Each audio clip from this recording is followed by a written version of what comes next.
Assalamualaikum dan salam sejahtera. Saya Hana Sakinah melaporkan daripada SMK Banting sempena Mesyuarat Agung PABG kali ke-27 yang berlangsung pada hari ini, Jumaat 13 Mac 2026.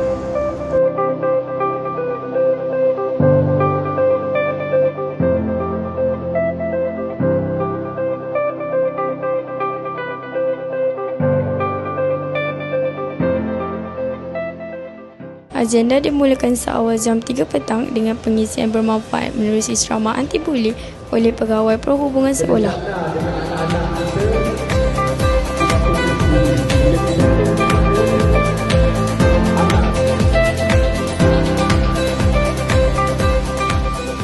Saya kini berada di pekarangan Dewan Utama. Di belakang saya, mesyuarat yang dipengerusikan oleh YDP PABG Encik Fauzi bin Din sedang berlangsung bagi membincangkan laporan aktiviti 2025 serta pemilihan jawatankuasa baharu bagi sesi 2026 dan 2027.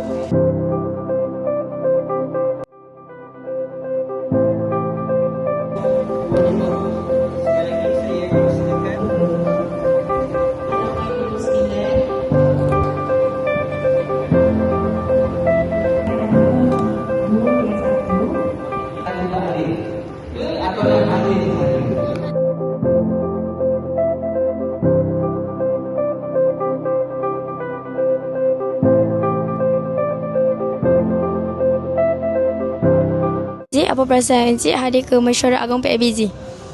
Okay, terima kasih. Alhamdulillah pada hari ini saya ada masa untuk menyertai ataupun mengikutilah mesyuarat pada hari ini, dan saya rasa sangat berbesar hatilah dengan apa yang dibincangkan hari ini. Dan ini untuk pengetahuan, ini adalah pertama kalilah saya menyertai Mesyuarat Agung ni, memandangkan anak saya baru tingkatan 2.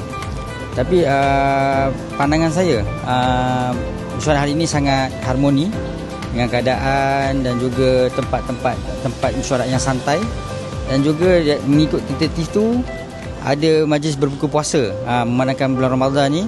Alhamdulillah lah dapat mengeratkan silaturahim di antara ibu bapa dan juga guru-guru lah.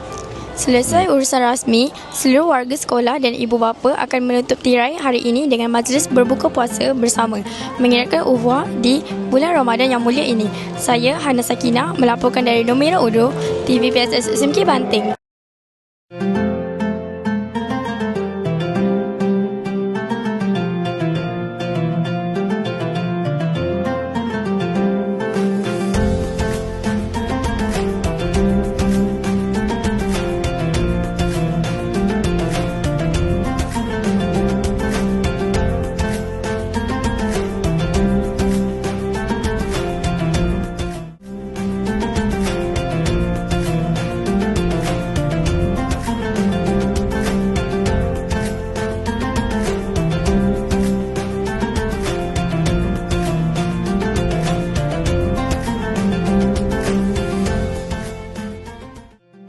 Okey, tujuan pemberian mukcek ataupun beri sumbangan ni sebenarnya TMB sangat-sangat menitik beratkan tentang tanggungjawab korporat, yang mana kita membahagikan tanggungjawab korporat tu daripada segi sosial, daripada segi sumbangan dan juga pendidikan. Dan yang paling penting adalah bagi saya, kita meningkatkan sumbangan kepada pendidikan, sebab permulanya dengan pendidikan dia boleh membentuk kepada satu masyarakat yang lebih baik pada masa depan. Sebab di sinilah bermulanya generasi muda yang akan menerajui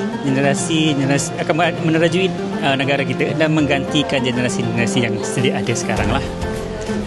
Jadi dengan pemberian sumbangan mungkinlah tidak seberapa, insya-Allah benda tu akan memberi impak yang besar di masa hadapan, insya-Allah. Mesyuarat Agung PABG yang baru saja selesai, dan pemilihan juga telah dibuat bagi tahun 2026-2027.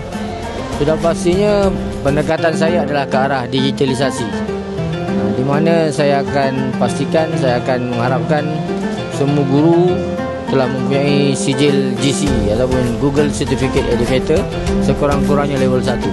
Dan di pihak PABG juga saya mengharapkan sokongan untuk memberikan kemudahan-kemudahan seperti smart board ataupun smart TV. Dan saya berhasrat untuk meletakkan setiap kelas sebanyak 33 kelas di SMK Banting ini dengan kemudahan sebuah smartboard bagi kemudahan PDPC anak-anak kita di SMK Banting. Alhamdulillah, satu kelainan untuk program Mesyuarat Agung kita pada kali ini, kita gabungkan di antara Mesyuarat Agung dan juga iftar. Jadi kita cuba untuk menggarap sebanyak mungkin kehadiran ibu bapa ke program ini. Alhamdulillah, kehadiran kita mencapai lebih daripada 100 orang. Jadi dapat pelibatan yang komitmen yang terbaik daripada ibu bapa, dapat kita mendapat maklum balas yang baik sepanjang Mesyuarat Agung, dan juga satu tarikannya dengan iftar yang kita adakan pada petang ini membawa kepada malam. Jadi terima kasih kepada pihak sekolah dan juga ibu bapa. Saya Hana Sakinah melaporkan untuk Berita SMK Banting. Selamat menyambut Ramadan Al-Mubarak dan salam hormat.